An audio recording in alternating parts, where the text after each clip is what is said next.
people. The first piece that I want to share with you today is called Doreen's Daisies. And this is a piece I made all out of pieces of paper. This is something I really like to do because everything in it is upcycled. This was a piece I made for my friend during a time where she was having a really hard time. It was a really special way for me to get to share God's love with her. Go ahead and go to the next piece. This piece is called Alyssa. My friend Sean commissioned this for her niece. And when I was making it, I had a picture of her, but I didn't know what I wanted the surrounding to be. And I asked God, where should she be? And I kept getting these pictures in my head of roses, roses after roses after roses. So I finished the piece, and I give it to Sean. And Sean says something along the lines of, Leslie, oh my goodness, God is so good. The baby was born 3 days ago, and they named her Isabel Rose. God knows us, and he loves us. He knows us even before we're born. Go ahead to the next piece, the one of the tiger.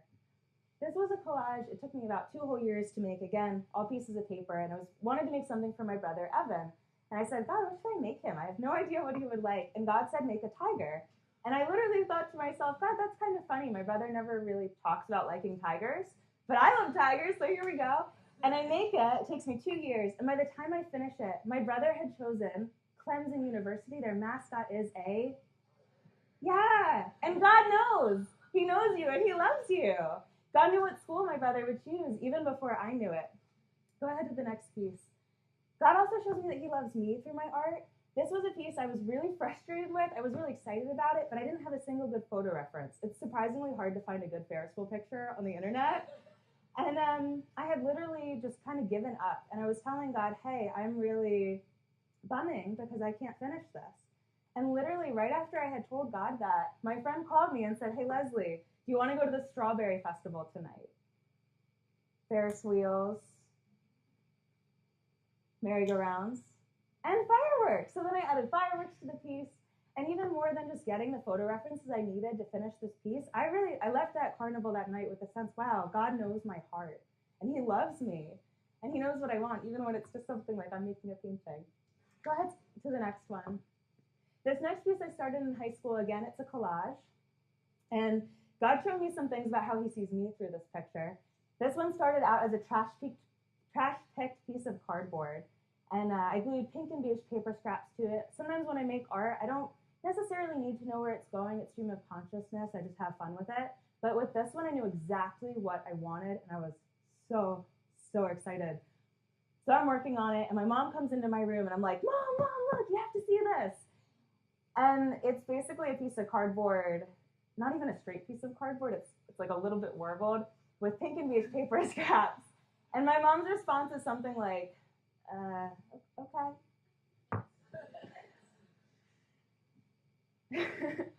I came downstairs about an hour later, and I was holding this piece, and she literally jumped out of her seat. And this is one of her favorite ones. She's framed it. It's in our house.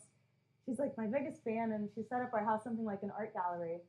And that experience taught me 3 different things about my relationship with God. First of all, my piece looked kind of ordinary or boring because it was a work in progress. And just like that, we get to be works in progress. Raise your hand if you've ever felt like you're just kind of like, I don't know, ordinary or even boring. Yeah. When my mom looked at my piece, she didn't think, oh, wow, this is going to be the best thing ever. She thought, wow, this is kind of ordinary and boring.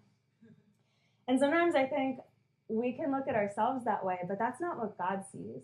When God looks at us, he is the artist of your life, and he sees your glorious potential. He knows where you're going. He knows how awesome you're going to be. So when you feel like you're a piece of work, I want you to remember that you are a piece of artwork in the hands of the best artist in the universe. Secondly, I was really excited about this piece. My mom wasn't because she couldn't see it, but literally, I knew what it was going to be, so I was really excited about it, even when it didn't look like anything. And God is excited to be on a journey with you. When I see a blank canvas, I get really excited, even though they're white and they're plain and they're mass-produced. Because to me, what I see is a place where I can pour my love, and I can work on it, and I can make it beautiful. And when God sees your heart, even when you feel like, wow, God, I have nothing to offer you, I just feel like I'm a blank canvas right now, God sees a place where he can be, and a place where he can make things beautiful. And as he works on us, we start to look more like him. The next thing that this piece taught me was that my art expresses me in a tangible way, and God taught me that we express him in a tangible way.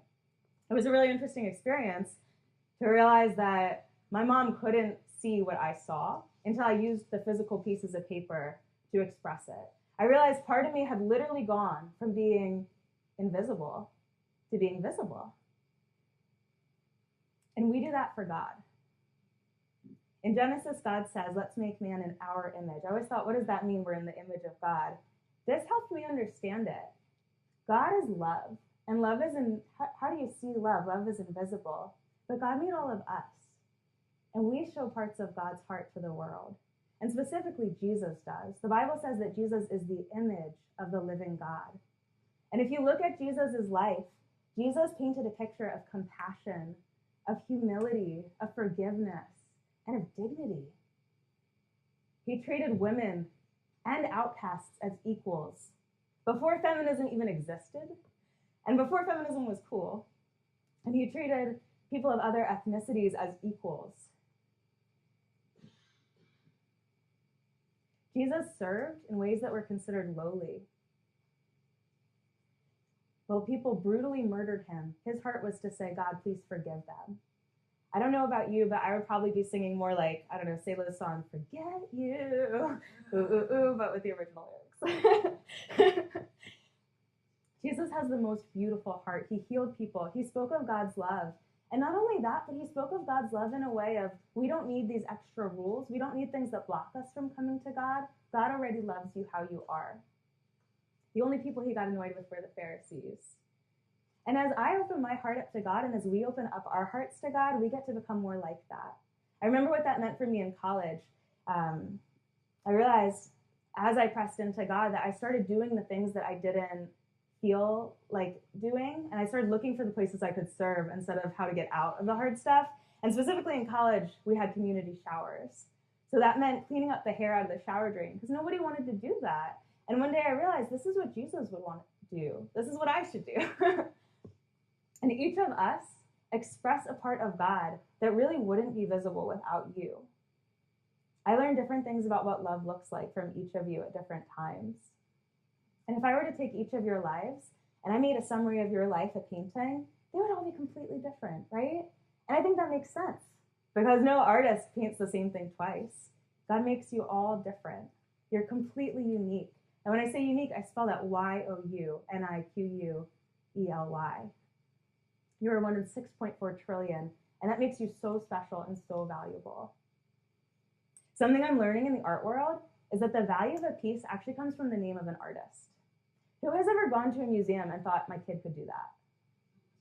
Only the parents can raise their hand. Yeah, I was on Craigslist the other day. I saw this incredible masterpiece. It was like $200, and I thought, if I were a painter, I'd buy it. And I saw this really unimpressive sketch in a museum. But it's the artist that's expressed through the art. And when the artist's name is a name of value, that piece is of great value. So remember, you are of great value because you express the best artist in the universe. You are the creation of the best artist in the universe, and that makes you infinitely special and valuable. Ephesians 2:10 says that we are God's masterpiece, created in Christ Jesus to do good works that he prepared for us in advance. I love that. For me, it usually means artwork. So I actually prepared a video for you today of me doing a piece of artwork. And in that piece of artwork, I make a mistake. And something that I think when we start to press into God, sometimes people start thinking, oh, well, what's wrong and what's right? And we can kind of make it a little too black and white. But I want you to just remember, as you press into God, you are in the hands of the best artist in the universe. You can't mess it up. So in this video, I make a mistake. And and it's an illustration of how God's grace just covers everything up. So now it's time to think out of the box, or at least the cardboard's gonna come out of the box. Piece by piece, the paper and the colors go into place, just like our experiences, our feelings, our thoughts are slowly formed over time, making a big picture. And when a mistake comes, or when something hurts, or when something doesn't look like it fits, it's not a permanent problem because grace just covers it up. And it becomes part of our story and part of the big picture.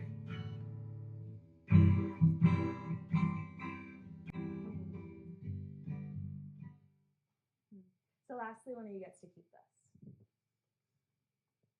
this. Cora, there you go. Thanks, guys.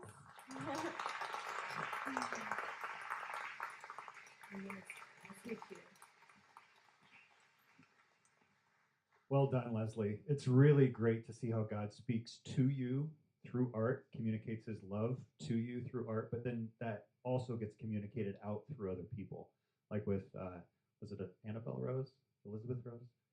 Isabel Rose and your brother, and I know these are just a few examples, and you have other pieces of work up along the front of the stage and out in the lobby. So, hey, well done. That was really fun, wasn't it?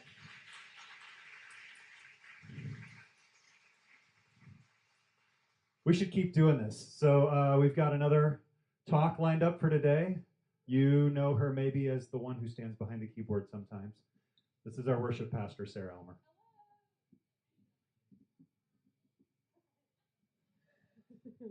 I'm glad you guys said that you were excited about that and you wanted to hear another talk because I was coming up anyway. So, too bad. All right, well, I'm really excited to share with you my perspective. And I don't know if you have noticed, I do tend to dress a little bit like a slob. As some of you have reminded me when I do wear a dress, you're all shocked. So thanks. But I don't normally wear workout clothes to lead worship. So you guys are in for a real treat. I'm not actually going to do a TED Talk. We're going to do a workout. So, no, I'm just kidding. I'm just kidding.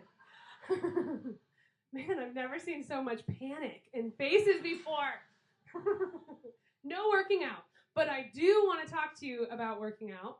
Today I want to talk to you about CrossFit and how it has changed my life. All right? And God. God's in there too. All right. So let me tell you a little bit about CrossFit and how digging deep into my physical health has also helped me spiritually as well. So what is CrossFit? CrossFit is a high-intensity fitness program implementing elements from several different sports and different exercises, which I'm not good at any of them, yet somehow I still do it. When I first went to a CrossFit class, I was really expecting it to be like any other gym, right? I was expecting to feel self-conscious and have the industry standards thrown in my face. But my experience was really different. There were no TVs and there were no mirrors and there were no big posters on the walls with pictures of what people should look like or anything like that. So initially I was kind of like, where am I? It actually was just like a big warehouse.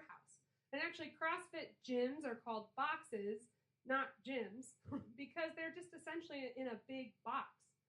I noticed that there were a lot of people hanging out and laughing and chatting, and that there were these big like writings on the walls that said, "This place will change your life," and "We will rise by lifting others." I'm like, I hope nobody tries to lift me today. I hope that doesn't happen.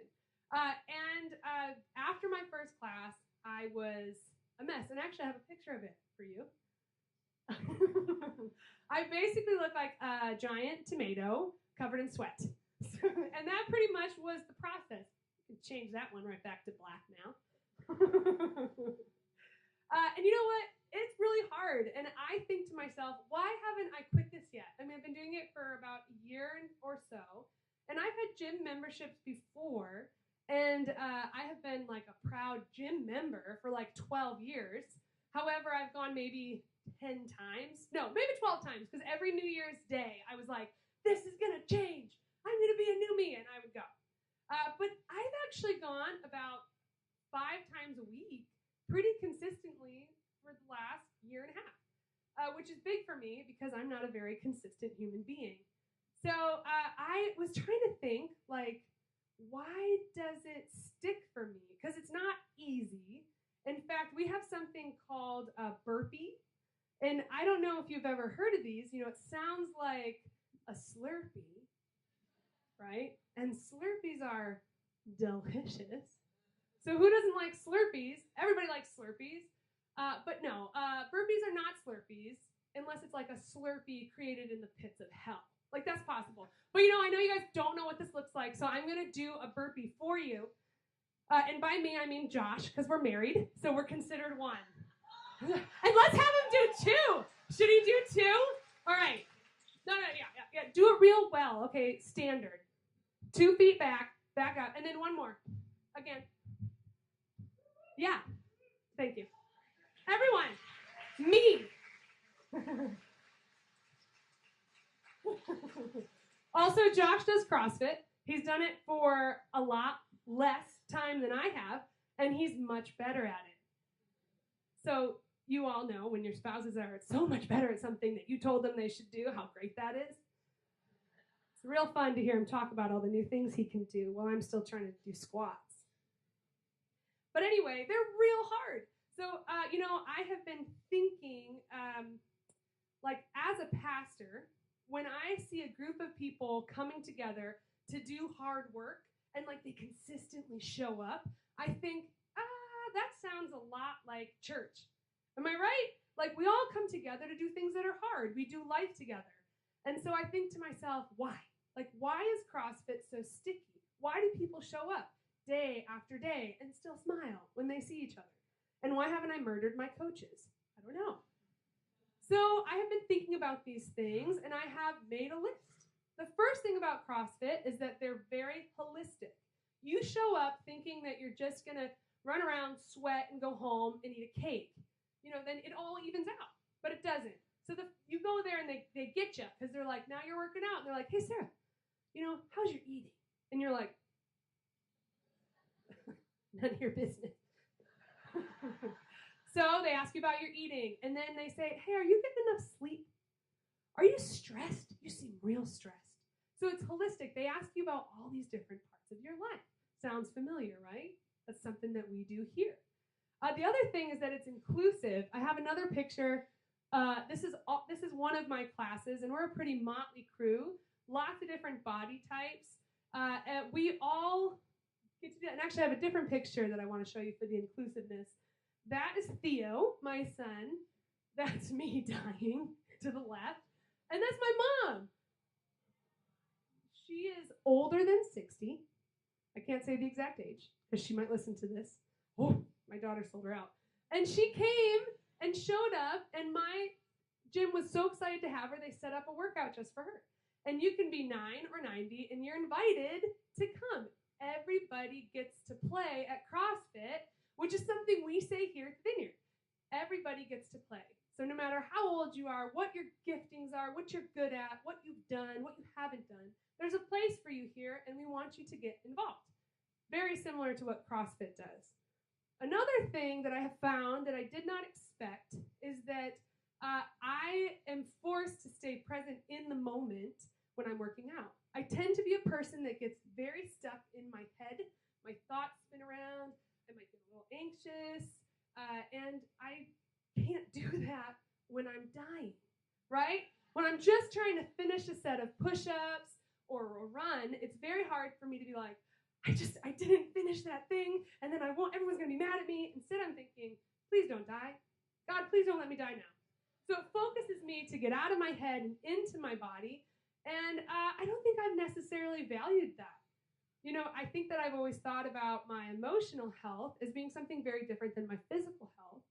But what this has caused me to realize is that that's not something you can do. You can't draw a line between those two things. It's one, right? Another thing is the community piece. And like that picture we showed first, you know, that was actually the blonde one down there. It was her birthday. So we all had a big party. Donuts were involved, which I do like, balance, right? And we all hung out, and it was just, people call me when I don't show up.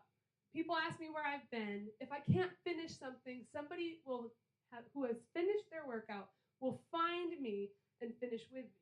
Like, it's support. And that's what we do here. We support each other. And then the last thing that I actually think is the most important for me is that I realized that going there has helped me to love me for me and not for what I'm not or for what I hope to become, right? In Proverbs, it says this: knowing what is right is like a deep water in the heart. A wise person draws from the well within.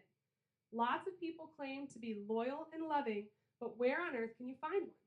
God-loyal people living honest lives makes it much easier for their children. So be wise. Don't go after other people's wells, right?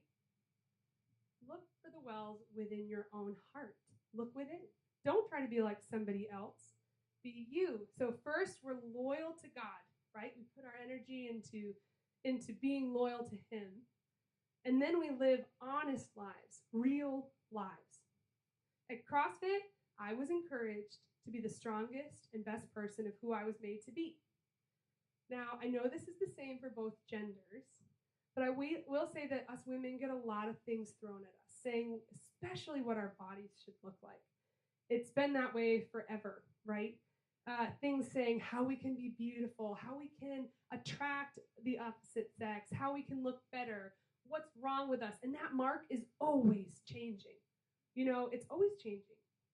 And I know that this isn't just a physical thing either. We all compare ourselves to people all the time. In order to be good at business, we need to be like Steve Jobs. If we're going to be a good Christian, you know, I look around and I see all these different people serving in all these places, and I think, I just want to be as good as a small group leader as this person. But I also want to be as good in the kitchen as this person, and I want to be faithful and show up in the front like that person. I want to be all of the things, all of the time, and it's not working. We set these standards for what we think that we should be. And we feel like that maybe it'd be better if we could stop being us and be them. Or like an them version of us, or something like that. Now, in the past, comparison has been a problem for me, especially because I feel like I need to change. And God loves me. I know He loves me unconditionally, but that's a hard concept. So maybe so God loves me, but maybe if I love Him, I should just try to be different, right? Like if I truly love God in return, maybe I should just change and be better. Like that, it's that easy. And I think that the thing about CrossFit, it was so different to walk in and to have a different standard thrown at me. It made me really recognize these things in myself that I didn't even know that I believed. And I saw this illustrated in something about myself that I had never really liked. As a kid, and as I was getting older, I started to realize that my thighs were really big and a lot bigger than my friends. And it was always been a major point of insecurity for me. So I would never wear shorts. And to make it worse, when I did wear shorts, because I'm tall, I would get asked to change to wear something longer. You know, my hands aren't long enough, so I went to a Christian school. I have to wear longer things. You know, it was a point of insecurity for me, both from what I felt about myself and what others said about me. So when I started CrossFit, I had this internal hope that maybe by working out, I would have smaller thighs. And somehow that would affect my value, right? And these are all way back, because if you were to ask me that, I'd say, no, that's not true. But deep back there's a voice. And so this is the crazy thing. When I started doing that, what I realized was that when you work out and you lift weights, your legs do not get smaller, they get larger. And I had to buy new pants. And actually, Josh's legs got larger, and he ripped his pants once. That wasn't in my notes. He just did those burpees so well, I felt I had to. But anyway, you know, that was beginning to happen, and I realized that my goal of getting strong, my goal of getting fit, was actually in direct conflict with these boxes I had for what I should be, not who I actually was. And it was a problem for me. Now, one day I was driving home from work. No, it wasn't work. It was probably a restaurant. But I was driving home, and I realized that there was a woman on the side of the road, and she was laying on the sidewalk, gripping her knee. So I pulled over, and I ran out to her, and she says, I just fell, and I can't get up, and I have 2 knee replacements. Now, this woman was older and larger, and I said, listen, like, I can try to pick you up. And she goes, no, I don't think you could lift me. And I said, I can either call an ambulance, and it was pretty cold out, so there's probably some ice, but it was cold. I can call an ambulance, or I can try to pick you up. She's like, okay. So I got down, and I put my arms underneath her armpits, and I lifted her up. And I walked her back to her car. And when I got back into my car, I got really emotional because I realized that the thing that helped me be able to serve were my legs. Like these things that I had just kind of thought were broken or wrong or just not meeting the standards of what I wanted or what anybody else wanted. And they were the reason that I could serve that person at that time. Now, as I say this, I actually am feeling emotional again, which can feel strange because right, we say like it's just a physical thing. But I actually hope that you guys get to experience a moment like that, or you have. I'm not talking about your thighs specifically, but maybe it is, I don't know. But I hope that the thing that maybe you have felt that is wrong with you, or something that, if you just try harder, you could fix, that God would give you opportunities to grow into that space so that you can experience, walking in just what you were made to do. So maybe you don't feel like you could host a block party, but your administrative skills are killer, and you could partner with somebody and put something together. Or you get kind of awkward in big groups, but the idea of praying for somebody one-on-one would just be an incredible moment for you. I think that if you still don't feel like these parts of you matter, that you measure up, I like to think about it this way. If a horse's goal was to be as sure-footed as a Grand Canyon pack mule, he'd be wasting a lot of time and energy working towards a goal of climbing a canyon when really he was made to run. Right? How do we measure ourselves?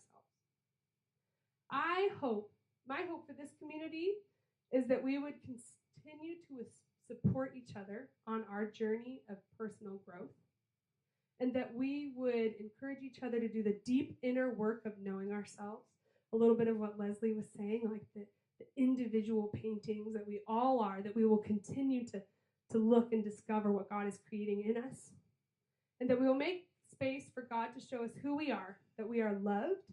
And when we love ourselves enough to let go of the expectation to perform or be like anybody else, it's then that we can truly be God-loyal people living honest lives. So thank you. 2 burpees.